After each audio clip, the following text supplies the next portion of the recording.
겁니다.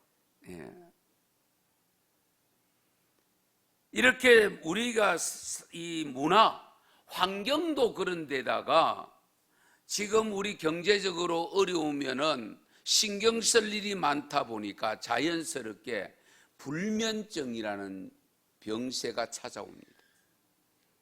우리나라 인구의 불면증을 겪는 장년, 청장년층이 30%나 된다고 합니다. 그중에 연세가 많을수록 아무래도 불면증이 많고요. 남자보다는 또 여성이 더 많다고 합니다. 혹시 오늘도 여러분들 지난 토요일 주말에 토요일에 잠을 주무실 때에 밤잠 설치고 오신 분이 있을지도 모르겠습니다. 그런 분들이 꼭 공통점이 뭐냐? 낮에 좋은다는 겁니다. 예배 시간에 졸린다는 겁니다.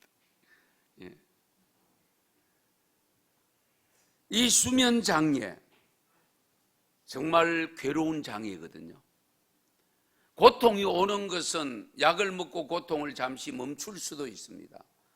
그러나 수면 장애는 방법이 없습니다.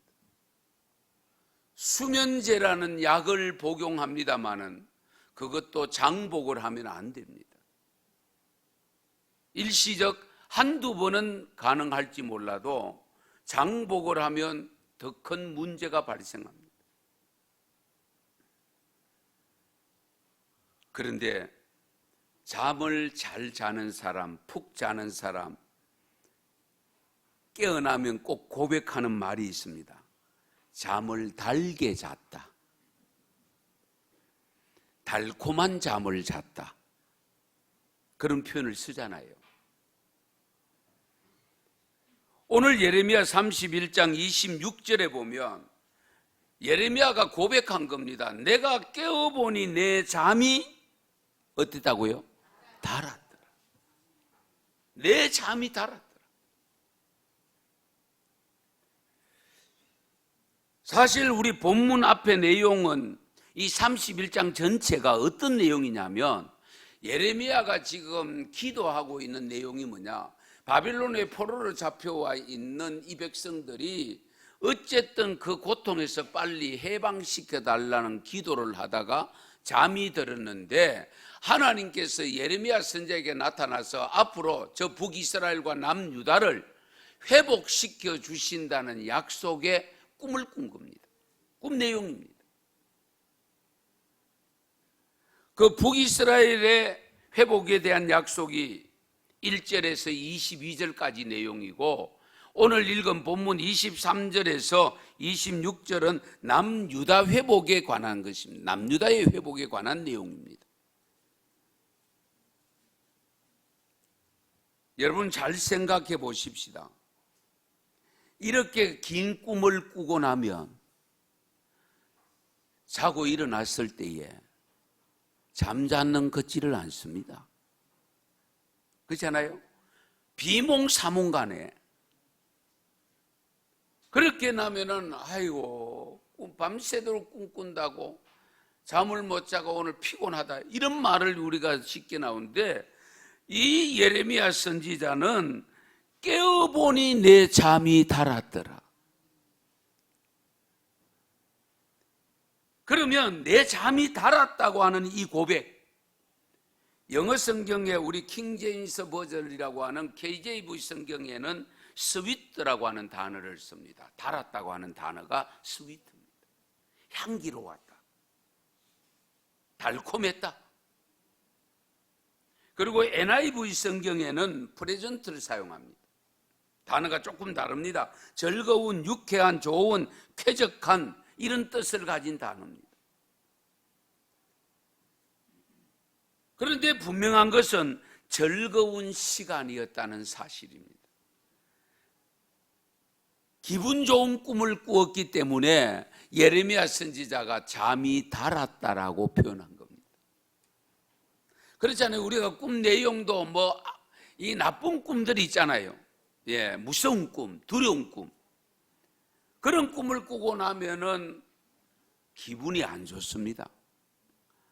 그런데 정말로 좋은 꿈을 꾸고 나면 마음 자체가 기쁘다 보니까 이 예레미야 선지자도 엄청난 하나님의 음성을 들었으니까, 회복시켜 주신다는 음성을 들었으니까 내 잠이 달았더라, 그렇게 고백합니다. 내 잠이 달았다.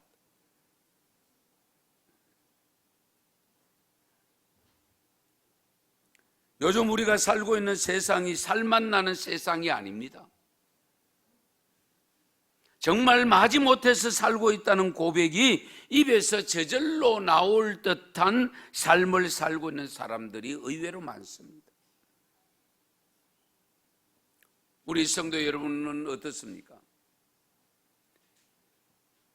그래서 현대인들이 스트레스가 많고 이로 인해서 온갖 질병도 많이 걸립니다마는 마음의 여유가 없고 조급해서 작은 일에도 화를 잘 냅니다.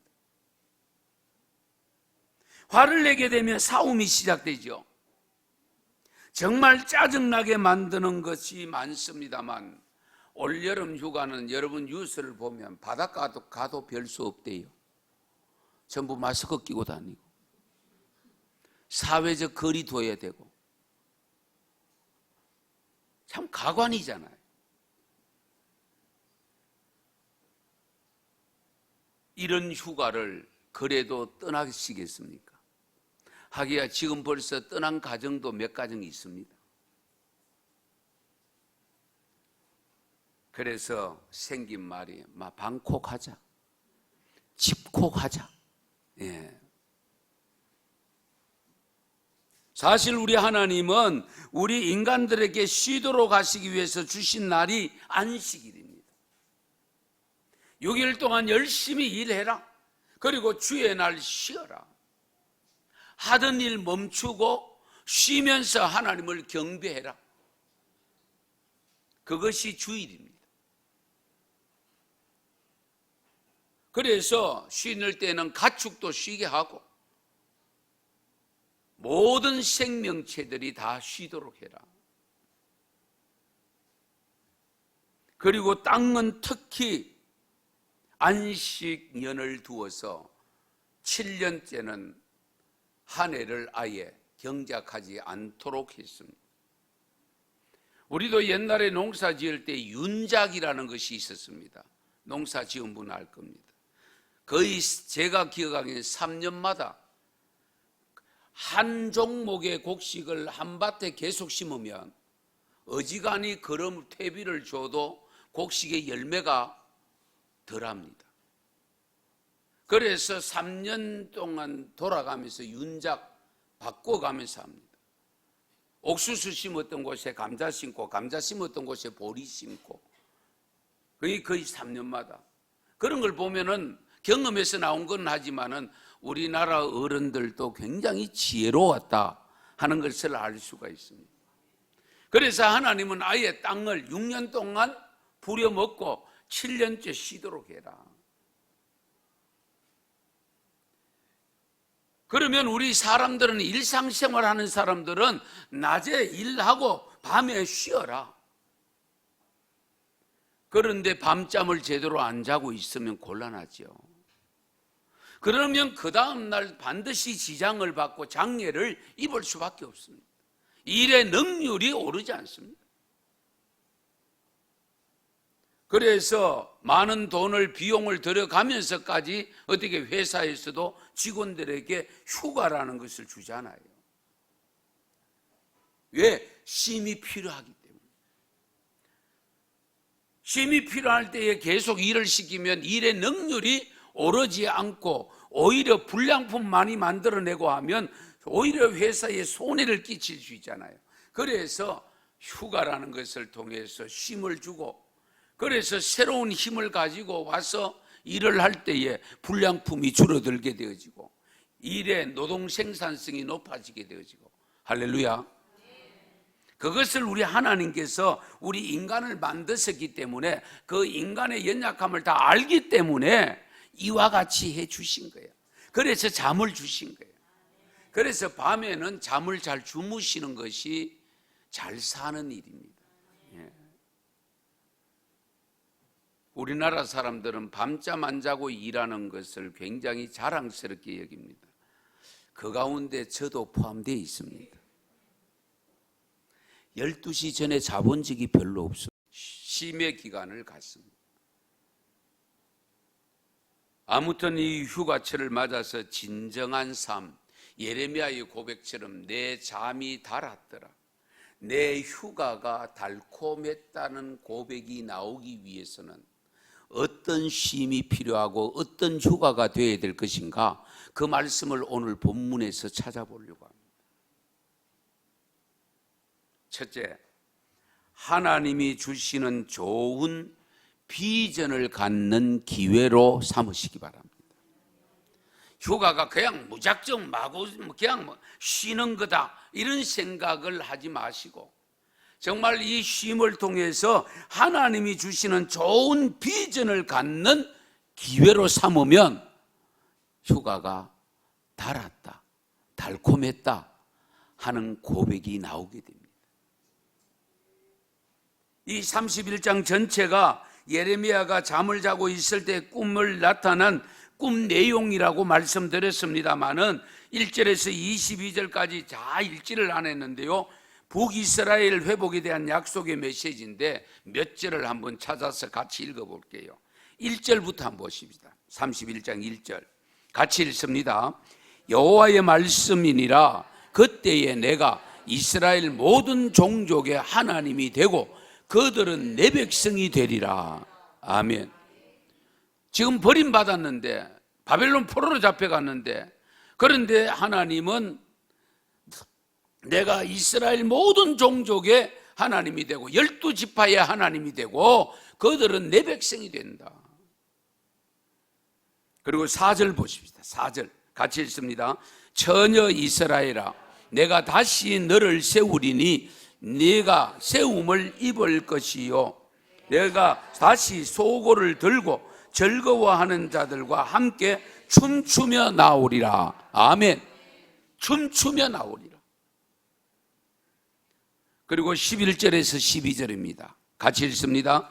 여호와께서 야곱을 구원하시되 그들보다 강한 자의 손에서 속량하셨으니 그들이 와서 시온의 높은 곳에서 찬송하며 여호와의 복 곧 곡식과 새 포도주와 기름과 어린 양의 때와 소의 때를 얻고 크게 기뻐하리라.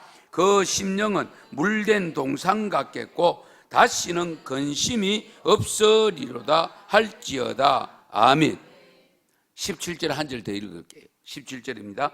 너의 장래에 소망이 있을 것이라, 너의 자녀가 자기들의 지경으로 돌아오리라. 여호와의 말씀이니라. 아멘. 여기서 끝나지 않습니다. 남쪽 유다도 회복될 것이라고 오늘 조금 전에 읽은 23절에서 25절 말씀, 그냥 읽으면 무슨 뜻인지 쉽게 와닿지를 않을 수 있습니다만은, 만군의 여호와 이스라엘 하나님께서 이와 같이 말씀하시니라, 내가 그 사로잡힌 자를 돌아오게 할 때에 그들이 유다 땅과 그 성읍들에서 다시 이 말을 쓰리니 곧 의로운 처소요 거룩한 산이요 여호와께서 내게 복 주시기를 원하노라 할 것이며, 유다와 그 모든 성읍의 농부와 양떼를 인도하는 자가 거기에 함께 살리니 이는 내가 그 피곤한 심령을 상쾌하게 하며 모든 연약한 심령을 만족하게 하였음이라 하시기로. 할렐루야. 그러므로 잠을 깼는데 내 잠이 달았더라. 달콤했다. 그만큼 꿈이 너무 좋았다는 겁니다. 지금 이스라엘의 회복을 위하여 기도하고 있는데 하나님이 이제 이 지친 백성들 바벨론 포로에서 돌아오게 될 것이라는 엄청난 메시지를 생생하게 보여주시고 들려주셨으니까 얼마나 기뻤겠어요. 그래서 예레미야 선지자는 잠이 달 수밖에 없었던 거예요. 이런 꿈을 꾸고 나면 정말 심한 피곤함도 다 없어집니다. 사라집니다. 성도 여러분, 우리가 일상생활에서도 마찬가지라고 봅니다. 잠을 자든지 일을 하든지 하나님이 주신 비전을 바라보고 있으면 지칠 줄 모릅니다. 해도 또 하고 싶어집니다. 분명히 몸은 피곤한데 마음은 즐겁습니다. 왜? 하나님이 주신 비전을 품고 사역을 하고 있기 때문에. 그리고 장차 우리에게 좋은 것을 주신다는 약속을 하셨기 때문에 지금 하는 일이 어렵고 힘들어도 괜찮습니다. 왜? 훗날에 좋은 열매를 주시니까. 그래서 우리가 십자가를 지는 이유가 뭡니까? 그 십자가 너머에 영원한 부활이 있기 때문이잖아요. 우리가 무슨 일을 얼마나 많이 하느냐 하는 것도 중요한 문제는 있지만 그 일이 어떤 일인가가 더 중요합니다. 예컨대 자신이 하기 싫은 일을 하고 있다면 그 일은 어렵지 않은 일이라 할지라도 많은 시간이 아니라도 그 일에 대해서는 짜증이 납니다. 쉽게 피곤을 느낍니다. 하지만 자신이 하고 싶은 일이거나 원하는 일이라면 그 일은 아무리 힘들어도 괜찮습니다. 거뜬히 해냅니다. 이유는 즐거운 마음으로 하느냐 그렇지 않느냐의 차이입니다. 그 즐거운 마음은 무엇으로 해야 되느냐? 하나님이 내게 주시는 비전을 가지고 하면 됩니다. 하나님이 주신 비전. 수련회든 성경학교든 마찬가지입니다. 하나님의 은혜 받을 기대를 가지고 반드시 그렇게 되리라는 믿음으로 참여하면 시간이 은혜가 되어지고 힘들지 않습니다. 그런데 그런 비전이 없으면, 그런 기대치가 없으면 시간이 빨리 지나가도록 시계만 보게 됩니다. 예배드리는 시간도 마찬가지입니다. 이 예배드림이 하나님이 기뻐 받으시고 하늘의 신령한 은혜가 내게, 우리에게 임한다는 이 기대치를 가지고 예배를 드리면 언제 시간이 지난지를 모릅니다. 그런 마음이 없으면 어떻게 됐냐? 빨리 안 마치나? 오늘 목사님 왜 설교가 이렇게 기노? 이렇게 되는 겁니다. 여러분 강의를 들어봐도 그렇지 않습니까? 기대를 가지고 강의 들면 속속 들어오고 시간 가는 줄 모르지만은 그렇지 않으면은 빨리 마치기를 기다리거든요.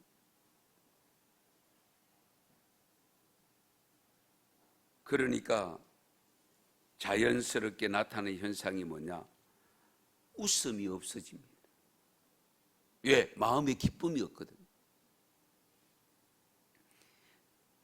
잠이 달았다. 저는 이 말씀 정말 감동입니다. 잠이 달았다.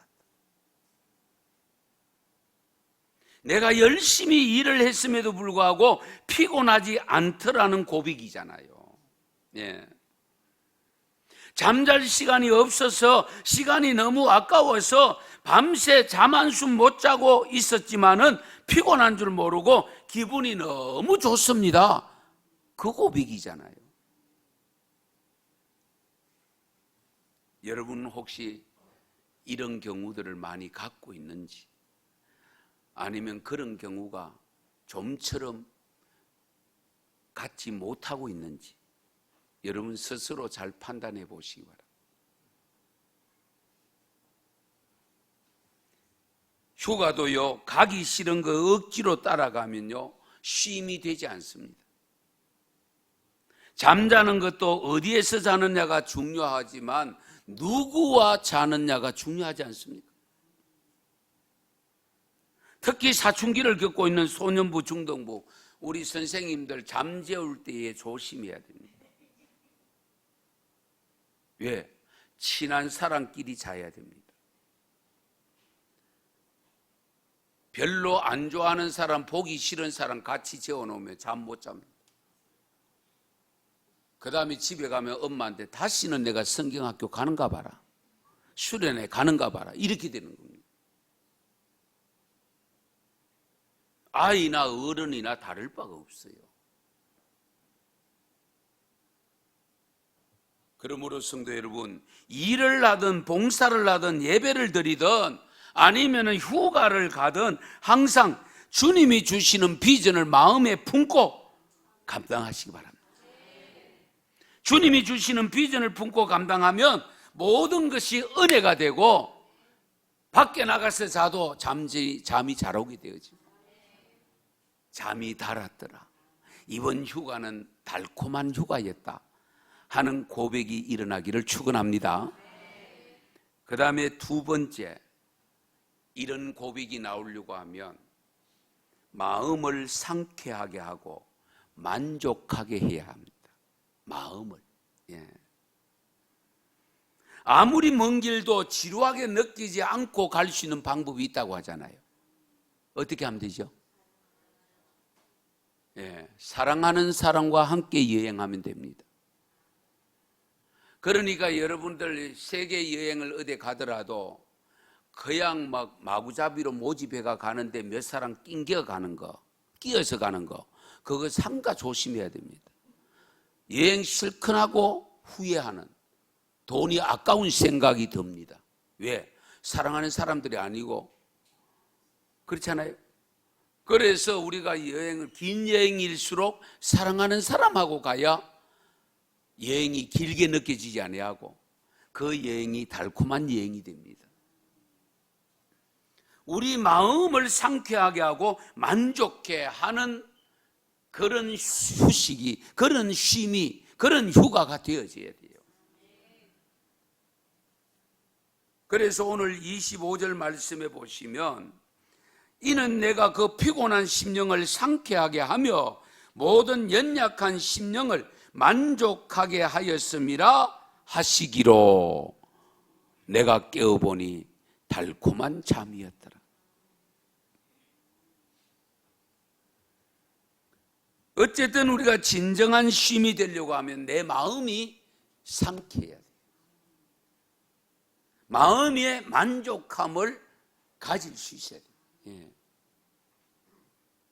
휴가 기간이 기냐 짧았냐 하는 거 그렇게 중요하지 않습니다. 아무리 짧아도 휴가가 되지 않을 수 있고 아무리 긴 휴가라도 휴가가 더 기다려지거나 더 짧게 느껴질 수도 있습니다. 어떤 경우에? 내 마음의 문제입니다. 마음이 상쾌하면 아무리 길어도 괜찮아요. 마음이 불쾌하면 짧은 휴가도 휴가가 안 됩니다. 그래서 하나님께서는 예레미야 선지자에게 분명하게 일러줍니다. 내가 그 피곤한 심령을 상쾌하게 하며 모든 연약한 심령을 만족하게 하였습니다. 하나님이 우리의 심령을 만족해 했다. 상쾌하게 했다.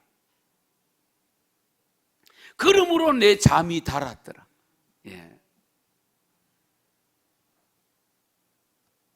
바벨론 포로 생활하는데 한번 생각해 보세요. 잠이 달게 느껴지겠습니까? 눈만 뜨면 걱정인데 언제 해방되나? 분명히 하나님께서 70년이 차야 돌아온다고 했는데 그래도 하나님 좀 일찍 당겨주시지. 그런 생각 안 들겠어요? 오늘도 저와 여러분이 예배를 드리고 있습니다. 예배 드리는 이 순간에 마음이 상쾌해야 됩니다. 그래서 여러분들이 예배 드리러 집에서 출발하기 전에 절대로 화난 마음으로 오시면 안 돼요. 상쾌한 마음으로 출발하셔야 돼요. 그래야 예배 시간이 지루하지 아니하고 그 예배가 하나님 앞에 드려질 예배가 되어질 뿐만 아니라 내 심령은 쉼이 됩니다.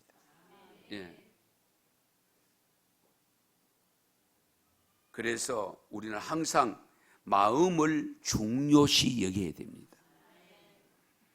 예수님이 우리에게 주신 말씀 중에 참된 쉼을 약속한 말씀, 너무 잘하는 말씀 아닙니까? 마태복음 11장 28절. 수고하고 무거운 짐진 자들아 다 내게로 오라. 내가 너희를 쉬게 하리라. 쉼을 주신다고 하는데 얼마나 좋습니까? 다 내게로 오라. 내가 너희를 쉬게 하리라.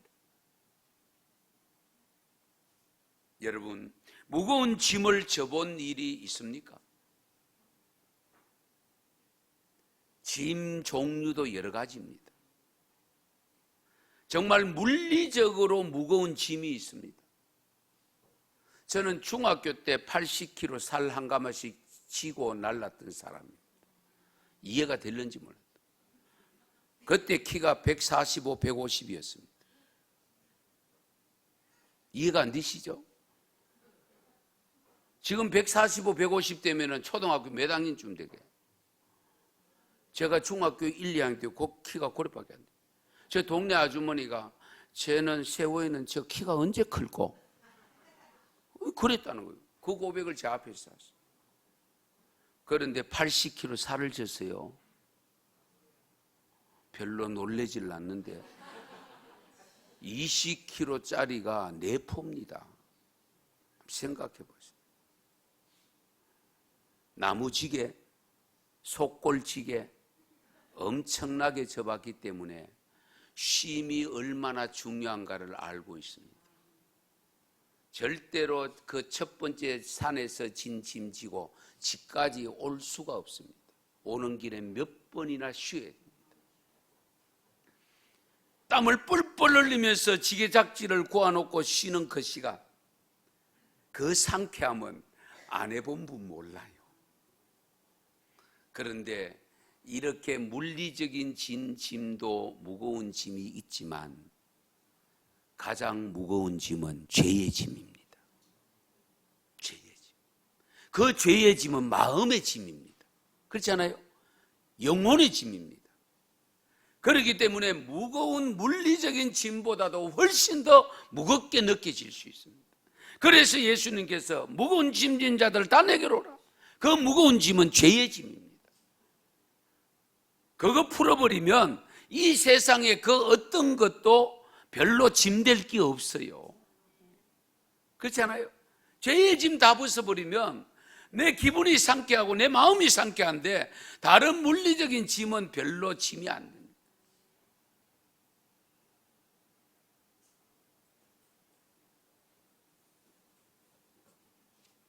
짐은 우리의 육신에게 고통을 안겨줍니다. 그런데 쉼을 얻는 것은 분명히 마음입니다. 너희 마음이 쉼을 얻으리라. 그래서 마음이 쉼. 수고하고 무거운 짐진 자들아 다 내게로 오라. 내가 너희를 쉬게 하리라. 너희 마음이 쉼을 얻는다.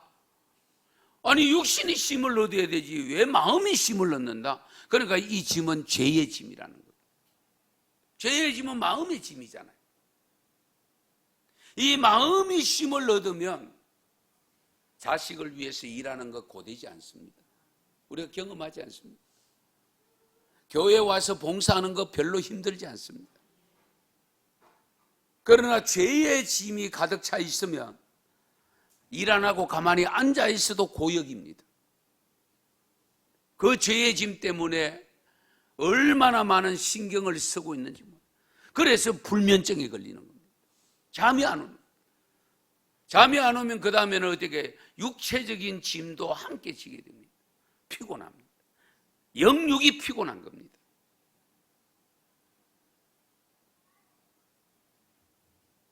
참된 휴식은 직장의 일에서 벗어나거나 육체를 쉬어주는 것만으로 안 된다는 사실. 왜냐하면 일상의 자리로 들어가면 곧 또 그 짐은 져야 되잖아요. 그렇죠? 그래서 우리가 가장 좋은 것은 죄의 짐을 벗어버리고 마음에서 상쾌함을 얻어야 되고 마음의 짐을 덜어야 됩니다. 전도서 2장 23절에 이런 말씀이 있습니다. 같이 읽겠습니다. 일평생에 근심하며 수고하는 것이 슬픔뿐이라. 그의 마음이 밤에도 쉬지 못하나니 이것도 헛되도다. 아멘. 일평생 근심하며 수고하는 것이 슬픔뿐이다. 마음이 밤에도 쉬지 못한다. 인생이 그렇다. 그래서 시편 90편 10절에 가면 어떤 말씀이 있냐면 우리의 연수가 70이요 강건하면 80이라도 자랑할 것은 수고와 슬픔뿐이다. 정말 그렇습니다. 그러면 이런 쉼을 이런 모습으로 살아가는 우리가 진정한 휴식이 되려고 하면, 진정한 휴가가 되려고 하면 내 마음부터 상쾌함을 얻어야 됩니다. 그 마음이 어디로부터 오느냐? 주님으로부터 옵니다. 다른 어떤 사람 붙잡고 그 마음 얻으려고 하면 더 큰 상처 입지 않으면 다행이지. 그렇지 않아요? 그러므로 우리는 하나님으로부터 주님이 주시는 마음의 상쾌함을 얻을 때에 이 예레미야 선지처럼 내 잠이 달았더라, 내 휴가가 달콤했더라 하는 고백이 되어지는 거예요.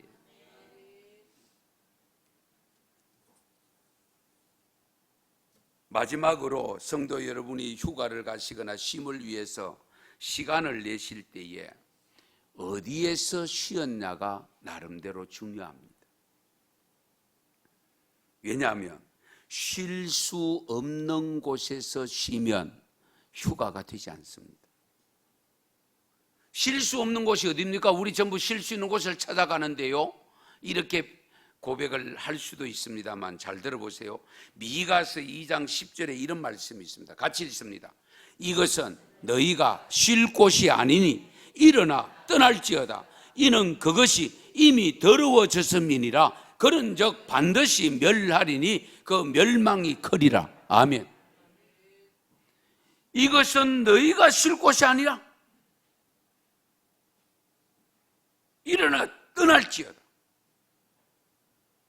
그러면 그곳이 어떤 곳이기에? 이미 더러워졌습니다. 무엇으로? 죄로, 악으로, 불의함으로 더러워진 곳에 있지 말아라. 그곳을 떠나야 네가 진정한 휴가가 된다, 쉼이 된다. 이 중요합니다. 그래서 휴가라고 아무렇게나 가서 아무렇게나 놀다가 오는 게 쉼이 아닙니다. 왜? 돌아오고 나면 후회하거든. 휴가를 했는 것 같은데 휴가가 안 됩니다. 오히려 더 무거운 짐만 가지고 지고 온 겁니다.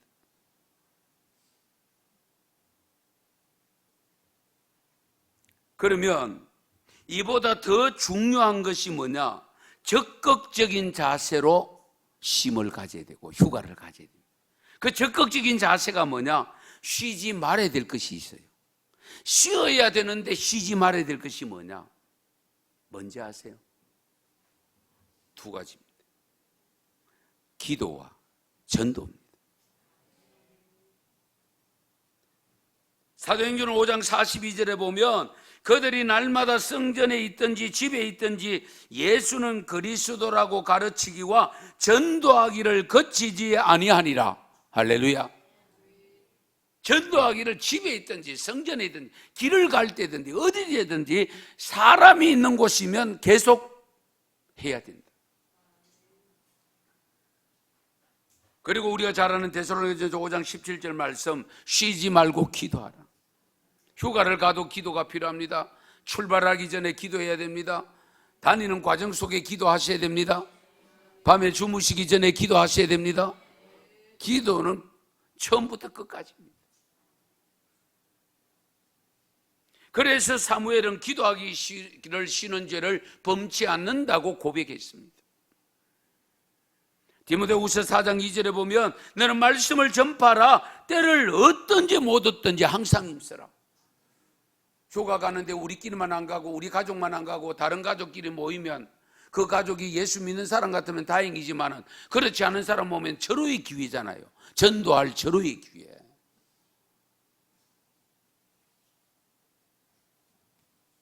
사랑하는 성도 여러분, 2020년 여름 기억에 남을 만한 놀라운 영성이 회복되는 휴가가 될 수 있기를 바랍니다. 잠이 달았더라고 고백할 수 있는, 휴가가 달콤했다고 고백할 수 있는 마음의 안식을 누리는 여름, 하나님이 주시는 비전의 소식을 듣고 피곤이 싹 사라지고 상쾌하게 되는 여름이 될 수 있기를, 휴가가 될 수 있기를 축원합니다. 축복합니다. 기도드리겠습니다.